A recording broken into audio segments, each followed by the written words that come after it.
Olá, meus irmãos. Semana passada nós estudamos a respeito de Jesus de Getsêmani. Foi um momento muito difícil do Senhor Jesus ali, porque ele sentiu toda a dor, do que ele sabia que ia passar. E o mais impressionante é que chegou a suar gotas de sangue. Na aflição ele viu os açoites, ele viu a cruz, viu a coroa de espinhos, mas ele foi até o fim, ele foi fiel ao seu propósito. E ali naquela mesma noite, Judas, ele entregou Jesus, Mas se nós pararmos para pensar, e já estudamos a respeito disso, quando Jesus fala, sendo ele um pastor, ele diz que ninguém tira a vida dele, ele espontaneamente a entrega, Ele entrega a sua própria vida, e ele tem poder para reavê-la, Isso é impressionante. Jesus entrega a vida e ele tem poder para reassumir a sua própria vida. Ele ressuscita de uma forma gloriosa. E de tudo isso a gente tem um aprendizado. Naquela noite mesmo, os caras montaram um julgamento totalmente forjado, E foi algo realmente totalmente premeditado, a morte de Jesus, porque Jesus ele veio trazer uma nova mensagem, uma nova aliança. E aquela coisa da velha aliança, que os sacerdotes usavam para controlar, para extorquir dinheiro, eles se sentiram ameaçados. Então eles clamaram, entre eles lá, eles forjaram, todo um esquema de um julgamento forjado, para condenar o Senhor Jesus. Então ele é traído e preso, Havia alguns elementos aí que nós vamos discutir juntos hoje a respeito disso. Então, primeiro o aspecto, a ambição. A traição de Jesus é um dos relatos mais dramáticos e tristes que o Novo Testamento registra. Jesus foi traído por alguém que compartilhava da sua intimidade, Judas. Conforme relata Lucas, foi escolhido pelo próprio Cristo para ser um dos seus apóstolos, Isso está registrado no capítulo 6, versículo 16 de Lucas. Então, Lucas, ele foi um dos discípulos escolhido pelo próprio Senhor Jesus. E o que levou, portanto, Judas a agir desta forma? Os textos paralelos sobre o relato da traição mostram que Judas era um avarento, amava o dinheiro e a ambição o levou a entregar. Então, o que acontece? O diabo ele sempre procura uma brecha. Então, Judas ele não tinha um comprometimento com Jesus no propósito, como discípulo. Ele era uma pessoa que tinha o seu plano particular ali de se dar bem, de estar sempre bem, de levar vantagem. Então, ele não era uma pessoa convertida, Nós vemos muito isso em muitos lugares hoje. As pessoas, em nome da religião, em nome de Deus, exploram os mais fracos, exploram as pessoas com as suas ideias, com as suas falsas doutrinas, Muitos líderes religiosos daquela época, inclusive, procuravam uma oportunidade para matar Jesus. Mas além de não encontrá-la, eles ainda temiam o povo, Então eles tentavam incriminar Jesus de várias maneiras, os líderes religiosos da época, os fariseus, os escribas, os saduceus, vinham com perguntas persuasivas, Mas eles não podiam de uma forma assim tão direta prender Jesus, porque eles tinham medo do povo, porque uma multidão seguia Jesus. A multidão que seguia Jesus queria ver os milagres. Jesus alimentava eles através da multiplicação de pão, de peixe, como nós já conhecemos, e que está descrito nos evangelhos. Então eles tentavam forjar de alguma forma, De uma forma ou outra eles sempre tentavam ali incriminar Jesus. Questionavam Jesus a respeito do sábado. E sabendo que Jesus estava dominado pela ambição, Satanás incita-o a procurar os líderes religiosos para vender Jesus. Olha só, o próprio Judas procurou esses líderes. Falou, eu vou entregar ele para vocês. E fez uma negociação, Ele negociou com 30 moedas de prata. Esse foi o preço para entregar Jesus para os líderes. A ambição de Judas fez com que ele negociasse a prisão do mestre e finalmente o traísse.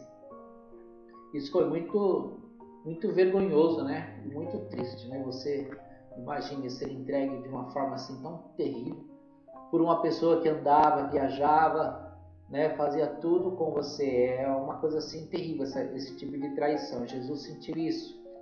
Para esses líderes, alguma coisa deveria ser feita e com esse intuito reuniram o Sinédrio. A decisão foi pela morte de Jesus. Então eles criaram um julgamento ali no Sinédrio, né? Reuniram lá os religiosos, os líderes, Anás, que era um dos líderes, Caifás também, que era um líder também, eram sumos sacerdotes da velha aliança, né? Nós conhecemos a história. Hoje fica mais fácil explicar para vocês a respeito do que é um sacerdote, porque isso já foi visto. Então a gente tem uma visão mais clara sobre a função do sacerdote, né? Então, na religiosidade da época, o sacerdote era uma pessoa muito influente. Então Jesus ele veio trazer uma nova forma de se relacionar com Deus, onde ele é o intermediador, né? E a figura do sumo sacerdote ela deixa de existir. E esses indivíduos se sentiram ameaçados e forjaram e criaram todo esse esquema para condenar Jesus pela morte. Eles decidiram sobre isso. E eles tinham que criar um argumento, porque como Jesus ele era um judeu, e eles também judeus, eles não podiam ir contra Roma, né? Eles estavam subjugados pelo Império Romano. Eles não podiam julgar e sentenciar a morte. Eles precisavam arrumar um argumento político para que o tribunal romano executasse Jesus. No aspecto religioso eles já tinham feito, né? No aspecto religioso, para os líderes, ele era um herege, acusado de ter blasfemado e que deveria ser tirado de cena a qualquer custo, mesmo que fosse a morte. Porque Jesus ele ensinava um evangelho diferente, né? Não era aquele evangelho, não era aquela mensagem punitiva, né, da lei. Jesus ele trazia em sua mensagem o perdão, o amor. Então esses caras eles estavam aplicando a lei do apedrejamento, né, a lei da acusação, a lei que estava ainda em vigor de Moisés. Mas Jesus veio trazer uma nova lei, uma nova forma de interpretar o relacionamento com Deus. E em outras palavras, ele foi acusado de sedição, desviar os judeus de sua fé. E isso não era crime para Roma, né? Mas era uma coisa assim, era uma coisa, um aspecto religioso, mas a sedição era fazer o povo se levantar contra o império, isso era. Então, eles criaram um argumento político para poder condenar Jesus. Então é assim, Jesus ele foi condenado no aspecto religioso, na visão dele ter trazido uma nova mensagem e eles não aceitarem aquilo. Mas para condenar Jesus de fato e um julgamento poder executar Jesus, eles tiveram que criar um argumento político. Então eles começaram a promulgar que Jesus era um revolucionário e ele reunia multidões para pregar contra o império, né? Porque ele falava que ele era rei, né? Que o governo dele, que o reino dele, aquela coisa toda. Então eles forjaram toda uma narrativa de que Jesus era contra César, era contra o governo que estava ali controlando tudo. Então Jesus foi visto como um político revolucionário.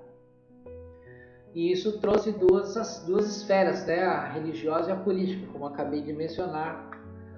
E o método que eles aplicaram, né? Hoje nós temos aí cadeira elétrica, temos a injeção letal, mas a forma mais terrível de condenar uma pessoa naquela época era através da crucificação.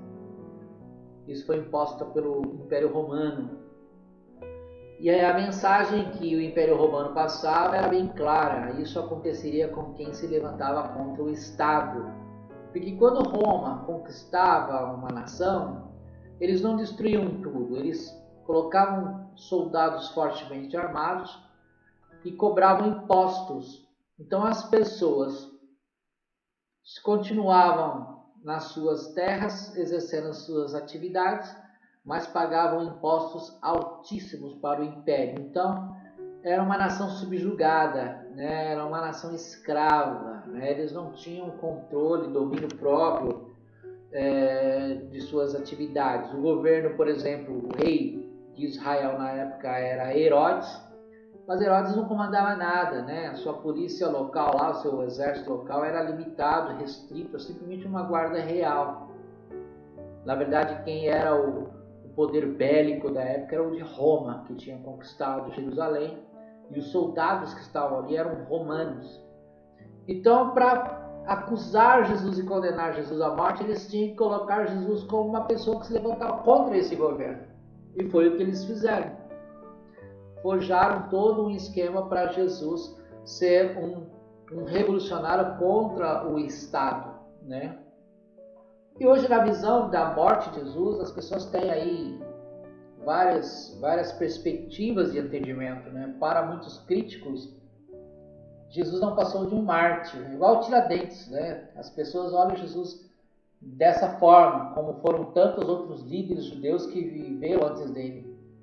Para Lucas, Jesus morreu vicariamente pela humanidade. Então, Jesus, para nós que temos uma visão diferente, Jesus ele se colocou no lugar. Então, a palavra vicariamente vem de vigário, aquele que se coloca no lugar, aquele que está no lugar. Então, aquela cruz era para nós. Então, ele se tornou maldito e ele recebe a sentença de morte, né, como um condenado, paga o preço no nosso lugar. É como se alguém fosse morrer e Jesus falar: peraí, eu vou no lugar dessa pessoa. Foi o que ele fez ali e pagou o preço. E isso faz da gente ser pessoas assim salvas através desse sacrifício que ele fez. Ele pagou o preço da nossa condenação.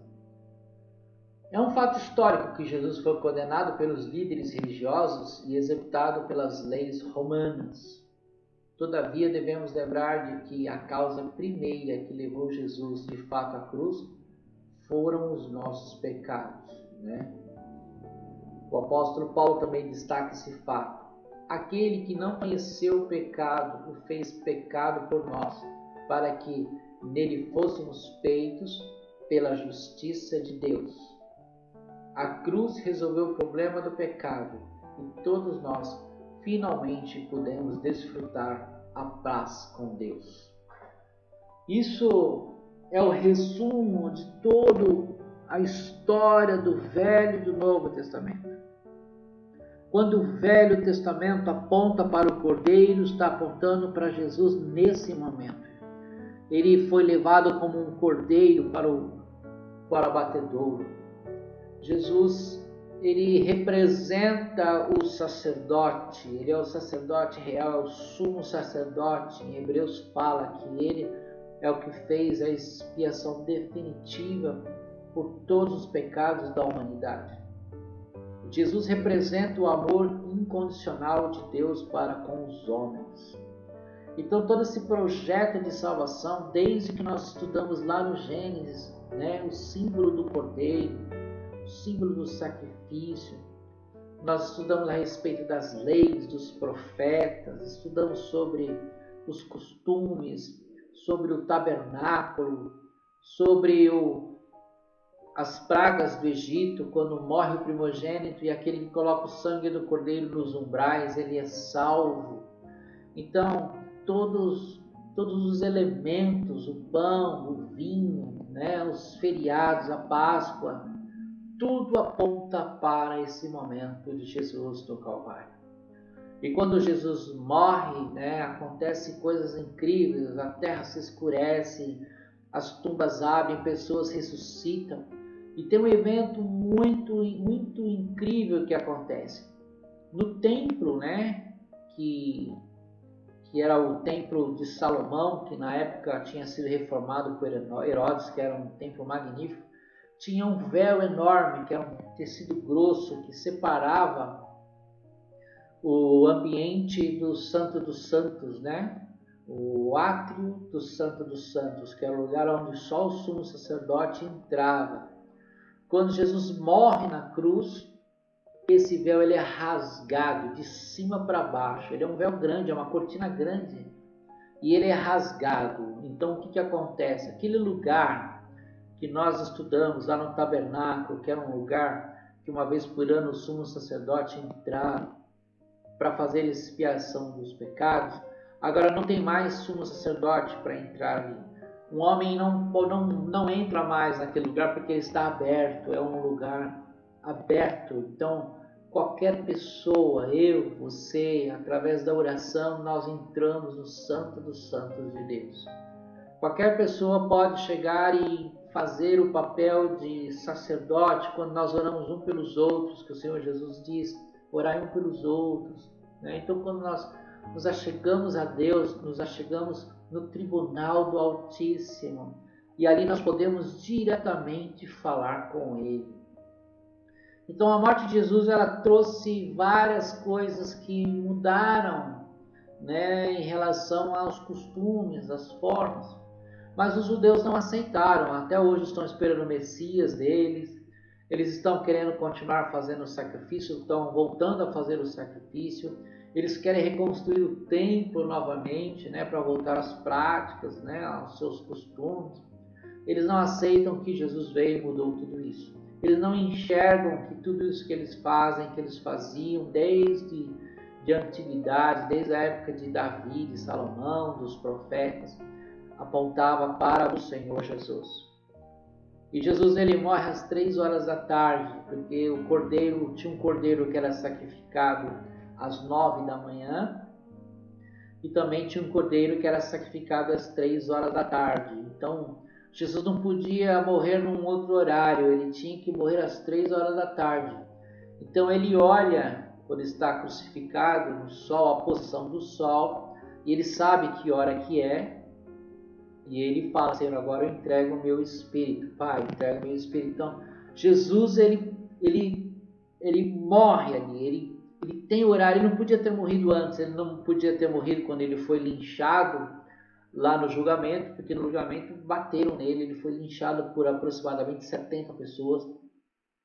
Ele não pôde morrer quando ele foi açoitado, com os chicotes que tinham ossos de carneiro na ponta e pedaços de chumbo, e quando batia nas costas, Jesus arrancava em pedaços, ele não podia morrer ali. E Jesus estava exausto porque ele tinha orado a noite inteira, não tinha dormido. E Jesus também não podia morrer no caminho, quando ele carregou aquela cruz, pesada, aquele rastro de sangue ficava, aquela coroa de espinhos na cabeça dele, machucando, aquela coisa terrível. E nem quando ele foi crucificado, com aqueles cravos nas suas mãos, nos seus pés, aquela coisa difícil de ficar pendurado no madeiro naquela posição, onde comprimia o pulmão e fazia ficar numa posição difícil de respirar. Jesus, ele tinha a hora para morrer. Então, como um cordeiro, ele morreu na cruz, como um cordeiro levado ao matadouro, em nosso lugar. E isso tudo a gente tem várias lições, a lição de obediência, a lição de humildade, a lição de um rei maravilhoso que deixou tudo para vir nessa terra para ser condenado em nosso lugar. Nós temos a mensagem, o ensinamento de grande mestre que ele foi, que ele é, inclusive. Nós vamos estudar sobre a ressurreição dele, que é uma coisa maravilhosa, semana que vem. Então, a sua morte, ela trouxe essa mudança no véu do templo, ela trouxe uma mensagem de ressurreição ali no momento, para que pessoas se tornassem testemunhas oculares, testemunhas pessoais. Você já imaginou você encontrar com uma pessoa que ressuscitou no dia da morte de Jesus? Falou, cara, o que aconteceu? Você ressuscitou, nós enterramos você. Pois é, eu ressuscitei e foi no momento do evento da crucificação de Jesus, tal. Então, mensagem também nós tivemos ali do ladrão da cruz, que vocês conhecem, ele fala, lembra-te de mim quando entrares no seu reino. Nós falamos sobre o reino de Deus também, tem uma lição muito importante, se você não ouviu, volta lá, dá uma olhada, que é uma das lições mais importantes, os dois reinos, o reino das trevas e o reino de Deus. Então, o ladrão da cruz reconhece que Jesus ele é rei, né? Reconhecer um rei que anda em carruagem, com sapato de veludo, com coroa na cabeça é fácil. Agora, olhar para uma pessoa crucificada, toda machucada, toda ensanguentada, e chamá-lo de rei, isso realmente é algo realmente que chama a atenção. Aprendemos isso, o ladrão da cruz foi salvo porque o próprio Senhor Jesus disse para ele: hoje mesmo estarás comigo no paraíso. Aprendemos com a morte de Jesus que ele mesmo sendo traído, ele se manteve numa posição de humildade, de perdão, de mansidão. Foi acusado por Roma, por Pilatos, né? Quando Pilatos pergunta para ele: você é o rei dos judeus? E na verdade Jesus ele era, porque na genealogia de Jesus ele é descendente de Davi, e Davi era o rei de Israel, que na linhagem faria com que Jesus seria o monarca de direito ao trono, né? Jesus tinha sangue azul também. E o pai de Jesus, que era José, já tinha morrido. Então, quando Pilatos pergunta para ele: você é o rei dos judeus? Na verdade ele não era Herodes. Herodes era um usurpador de trono, porque num sistema de governo monárquico, é um sistema de governo que é passado de pai para filho. E na genealogia de Jesus, ele era o representante real do trono de Israel ali naquele momento. Então, quando eles matam o Senhor Jesus, eles cometem um crime de Estado. Isso vai ser julgado, isso lá na frente, no grande trono branco, tudo isso vai ser julgado. Então, é importante nós entendermos sobre a cruz, né?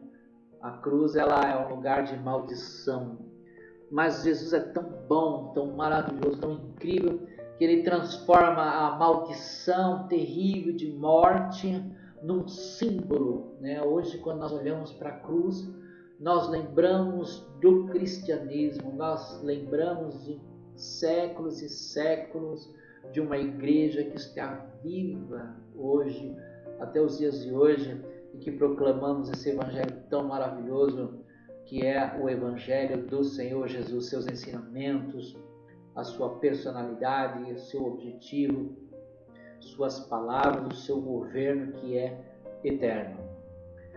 Semana que vem vamos estudar mais um pouquinho, vamos falar sobre a ressurreição maravilhosa de Jesus, e eu espero que você tenha achado interessante isso. Compartilhe, né? Faça um comentário, dê um joinha lá, e que Deus abençoe os irmãos, e que semana que vem nós possamos novamente, em saúde, podemos estar juntos, falando um pouco mais da palavra de Deus. Deus abençoe os irmãos e uma boa semana.